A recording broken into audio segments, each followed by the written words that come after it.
মরে গেছে, দ্বিতীয় যেটা বিয়ে দিচ্ছ তো স্বামীর জন্যই তো দিচ্ছ না, সেই দ্বিতীয় বিয়েটা স্বামী হবে না? কথা বলেন। যে জায়গাটা সুপ্রিম কোর্ট 5 একর দিল, তো ওই জায়গাটাই কোন মসজিদের পরিপ্রেক্ষিতে দিয়েছে? জোরসে বলো না। তাহলে ওখানে যখন সুপ্রিম কোর্ট দিল তোমাদের কোনো বিবাদ ছিল না। এখন পশ্চিম বাংলায় একটা মুসলমানের সন্তান যদি বাবরির নাম দিয়ে একটা মসজিদ করে, তোমাদের জ্বালা হচ্ছে কেন? তবে হ্যাঁ, মসজিদ আল্লাহর জন্য হতে হবে।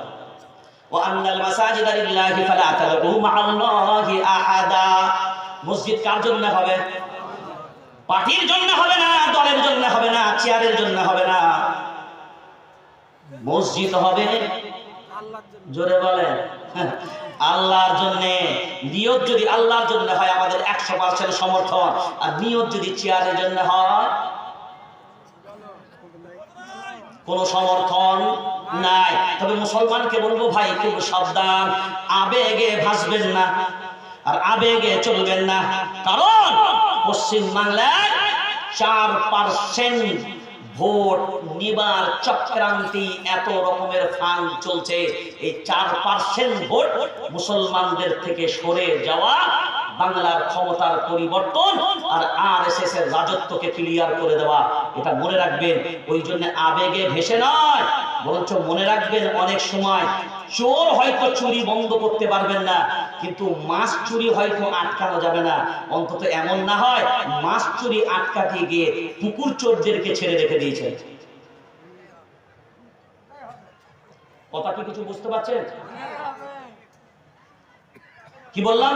চোর বন্ধ করা যাবে না, কিন্তু এটা না হয় যে মাছ চোরকে বন্ধ করতে গিয়ে এখন মাছ চুরি তো বন্ধ করতে গেলাম, এখন দেখছি পুকুরটাই চুরি হয়ে গেছে। কথা খুব ভেবে চিন্তে বুঝবেন, আবেগে চলা যাবে না। পজিটিভ দিক আর নেগেটিভ দিক ভাবতে হবে। মানুষ আবেগ যা দেখাতে শুরু করেছে, এটা তো হবে না আবার যে আসল অরিজিনাল বাবরির যে মুসলমানদের দিলের ভিতরে যে একটা আশা আকাঙ্ক্ষা আর একটা যে ব্যথা কষ্ট ছিল, এই আবেগে ভেসে আসল বাবরির ভালোবাসা তো আবার সরে যাবে না তো? কথা বলা। এবার মুর্শিদাবাদ জেলা, আমি গতকালকেও মুর্শিদাবাদ জেলায় বলেছি। মুর্শিদাবাদ জেলায় আপনারা জানেন প্রায় 775টার মতো মুর্শিদাবাদ জেলায় মসজিদ আছে। কিন্তু পৃথিবীর ভারতবর্ষের ঐতিহাসিক মসজিদের একটা মসজিদের নাম হলো, কে বলতে পারেন? জোরে বলেন। কাঠরা মসজিদ। কোন মসজিদ? তাহলে আমার ঘরের মা অসুস্থ অবস্থায় পড়ে আছে, আগে মাকে বাঁচাবো না খালাকে নিয়ে টানাটানি করবো? বুঝতে পারেননি কথা? আল্লাহ আমাদেরকে সেই জায়গাটা ভাবার তৌফিক দান করুন। কারণ সব জিনিস আল্লাহর জন্য হবে, অন্য কারোর জন্য হবে না। এবার আপনি লক্ষ্য করে দেখেন, পানির একত্রিত হওয়া বিজয়ের ডাক। কারণ যেখানে আল্লাহ একত্রিত করেছে বিজয়, সেখানে আল্লাহ নিয়ে এসেছে, এটা মনে রেখে দিবেন। আর বিজয় যেখানে আসবে ইনশাআল্লাহ পরাজয় কোনো অবস্থায় সামনে অবস্থান করতে পারে না। এই মুহূর্তে পশ্চিম বাংলা, আজকে আমি আসার পূর্বে আপনার একটা গুরুত্বপূর্ণ মিটিংকে আমি ছেড়ে এসেছি। এটা আপনাদের এই জন্যই জানা দরকার। পশ্চিম বাংলার এই মুহূর্তে বহু ঈদগাহ, বহু মসজিদ আর বহু কবরস্থান যেগুলো 1 নাম্বার খতিয়ানে চলে গেছে। এই খবর কি আপনারা জানেন? এই জোরে বলেন। এই যে 1 নাম্বার খতিয়ানটা হলো সরকারের। কার? 1 নাম্বার খতিয়ানটা হলো সরকারের। তাহলে 1 নাম্বার খতিয়ানে যে ঈদগাহ চলে যাবে, এই ঈদগাহ এখন কার? সরকারের। যে মসজিদ যাবে সেই মসজিদ সরকারের। যে কবরস্থান যাবে সেই কবরস্থান সরকারের। মনে রেখে দিবেন, যদি এই হকটা বলার জন্য আপনার মনে হয় এই হকটা বলা যাবে না, তবে বুঝে নিতে হবে হাতে চুরি পড়ে থাকা ছাড়া আর কোনো উপায় নেই। আপনার মসজিদ চলে যাবে, চুপ থাকবেন। আপনার বাপ দাদুর কবর আছে, চলে যাবে, চুপ থাকবেন। তাহলে অন্য কেউ করলে অপরাধ আর আপনি করলে অপরাধ নয়। অন্যায় তো অন্যায় হবে, তুমি করো আর তোমার বাপ করো। কথা বলেন না, অন্যায় অন্যায় হবে। আফদালুল জিহাদি কালিমাতু হাক্কিহি ইনদা সুলতানিহি জারির, আল্লাহর নবী বলেছেন শুনে রেখে দাও, জালিম শাসকের সামনে হক কথা তুলে ধরাটাই হলো উত্তম জিহাদ। কার কথা এটা? জোরে বলেন, কার কথা? আল্লাহর নবীর কথা। তাহলে মুসলমানদেরকে একতা হওয়ার কথা কে বলছেন? জোরে বলেন, কোরআন। হ্যাঁ, খুঁটিনাটি বিষয়ে তোমরা নিজেদের ভিতরে মতপার্থক্য করো না, কারণ তোমরা যদি মতপার্থক্য করো তোমরা দুর্বল হবে, তোমরা সাহস হারিয়ে ফেলবে। আর মনে রাখবে, সাহস যখন হারাবে দুর্বল তো অটোমেটিক হবে, আর যখন দুর্বল হবে পরাজয় অটোমেটিক হবে। আর যদি কারোর মনে হয় আসামের 2 মাস পূর্বে 3 মাস পূর্বে 280টার মতন মসজিদ আর ঈদগাহ বুলডোজার চলেছে, কয়টা বললাম? 280টা। গেল মে মাসের 11 এবং 12 তারিখে হরিয়ানা রাজ্যের 250 মতন মসজিদ আর মাদ্রাসা সরকার সিল মেরে দিয়েছে। এই কথাগুলো বলা যদি আপনার অপরাধ মনে হয়, তাহলে আজকে মাদ্রাসা, আজকে মসজিদ নিরাপদ যদি না হয়, আপনার ঈমান কোথায় নিরাপদ আছে ভাই? এই ঘর তো আমার রবের ঘর। কারণ মুসলমান সব দিতে পারে, মুসলমান জান দিতে পারে, মুসলমান মাল দিতে পারে, কিন্তু মনে রেখে দিবেন একটা কথা, আল্লাহর ঘর কারোর হাতে দিতে পারে, জোরে বল, দিতে পারে। মাদ্রাসা কারোর হাতে দিতে পারে না, কবরস্থান কারোর হাতে দিতে পারে না। আর মনে রেখে দিবেন, ওয়াকফের ব্যাপারটা এটা ব্যক্তিগত ম্যাটার নয়। আপনি কি বুঝেছেন আপনার জায়গায় রাখুন। লান তানালুল বিররা হাত্তা তুনফিকু মিম্মা তুহিব্বুন ওয়া মা তুনফিকু মিন শাইইন ফাইন্নাল্লাহা বিহি আলিম। ৪র্থ নম্বর পারা, ১ম নম্বর সাফার, ১ম নম্বর আয়াত। ওয়াকফের ম্যাটার আজকের নয়। আবু তালহা রাদিয়াল্লাহু তাআলা আনহু এখানে তাফসীর পড়ুন, কোরআন বুঝুন। তখন তিনি ওয়াকফ করেছিলেন একটা কুয়া, বিরহা নামক কুয়া, যা আজ পর্যন্ত মদিনায় অবস্থিত। তার বাগান আজ পর্যন্ত, সেই বাগানে একটা বিল্ডিং বানানো আছে, আস্তফা মঞ্জিল নামে যে বিল্ডিংটা, ওটা আবু তালহা রাদিয়াল্লাহু তাআলা আনহু ওই বাগানের উপরে বিল্ডিংটা, কিন্তু কুয়াটা এখনো পর্যন্ত অবস্থিত। বিরহা নামক কুয়া, এটা আবু তালহা রাদিয়াল্লাহু তাআলা আনহু ওয়াকফ করেছিলেন। ওয়াকফের ম্যাটার আজকের নয়, ওয়াকফ সেই জামানা থেকেই চলে আসছে। আর ওয়াকফের ম্যাটার এটা কোরআনের সাথে সম্পৃক্ত, ওয়াকফের ম্যাটার হাদিসের সাথে সম্পর্ক। ইদা মাতাল ইনসান ইনকাতা আনহু আমালু ইল্লা মিন সালাসা, ইল্লা মিন সাদাকাতিন জারিয়া আও ইলমিন ইয়ানতাফাউ বিহি আও ওয়ালাদিন সালিহিন ইয়াদউ লা। আল্লাহর নবী বলেছেন, মৃত্যুর পরে কবরে তোমার 3টে জিনিস জারি থাকে, সদকায়ে জারিয়া। একটা হলো সদকায়ে জারিয়া, এই ওয়াকফ হলো সদকায়ে জারিয়া। আপনি যদি মাদ্রাসার নামে একটা জমি দান করেন, মসজিদের নামে একটা জমি দান করেন, এই জমি যতদিন থাকবে আপনি কবরে শুয়ে শুয়ে, এটা ওয়াকফ না? কথা বলে না। আজকে এই ওয়াকফ গুলো দখল করার চক্রান্ত করছে কারা? জোরে বলেন তো। এই কথাটা বলা রাজনীতি? এই হক কথাটা বলা যাবে না। এই হক কথাটা যদি আপনি শুনতে না পারেন, বুঝতে হবে ঈমানের ক্ষতি আছে। ওয়াকুল জাআল হক ওয়া যাহাকাল বাতিল, হক বলতে হবে, তবেই তো বাতিল মুছতে বাধ্য হবে। এই হক কথাগুলো যদি মানুষের সামনে তুলে না ধরা যায়, আজকে আমাদের সমাজ এই জন্যই তো শেষ হয়ে গেছে।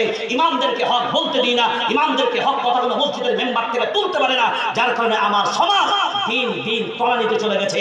আমাদের ইমানের যে শক্তি, ইমানের যে পাওয়ার, সেটা দিন দিন দুর্বল হচ্ছে। তার কারণ হলো আজ আমাদের কাছ থেকে আস্তে আস্তে হক কি হক শেষ হয়ে যাচ্ছে, হক শেষ হয়ে যাচ্ছে। আর মনে রেখে দেবেন, হোসেন আহমদ মাদানী রহমতুল্লাহ, এই ব্যক্তির নাম শুনেছেন না? ব্যক্তির নাম শুনেছেন না? কত বড় মাপের ব্যক্তি, শাইখুল ইসলাম লাকাব পেয়েছে। মানে পুরো ইসলাম ধর্মের তৎকাল তিনি শায়েখ ছিলেন, শিক্ষক। তিনি বলছেন, जुल्म वालों से हमें उतना नफरत नहीं, जुल्म सहने वालों से जितना नफरत। যে জুলুম করে আমি তাকে যতটা ঘৃণা না করি, যে জুলুম সয়ে নেয় আমি তাকে সব থেকে বেশি ঘৃণা করি। কার কথা? ওই মানুষগুলোর কথা যাদের অবদান আর যাদের কুরবানি আর যাদের তীব্রহরের মাঝখানে, যাদের বিপ্লবের মাঝখানে এই দেশের স্বাধীনতা আমরা পেয়েছি। তিনি বলছেন এ কথা। আর মনে রেখে দেবেন, যখন সইতে থাকবেন না, যখন বলতে পারবেন না, বলা বন্ধ হয়ে যাবে, আস্তে আপনি কোণঠাসা হচ্ছেন, কারণ এই আওয়াজটার একটা শক্তি আছে। এই আওয়াজ থাকলেও আমি একটা উদাহরণ প্রায় দিই। এই ধরুন চোর চুরি করতে আসে না, চোরে চুরি করতে আসে না, আরে চোর আসে তো চুরি করতে বাড়ি। তো দেখেন কোন বাড়িতে যদি চোর চুরি করতে আসে, তো চুরি করতে আসার পরে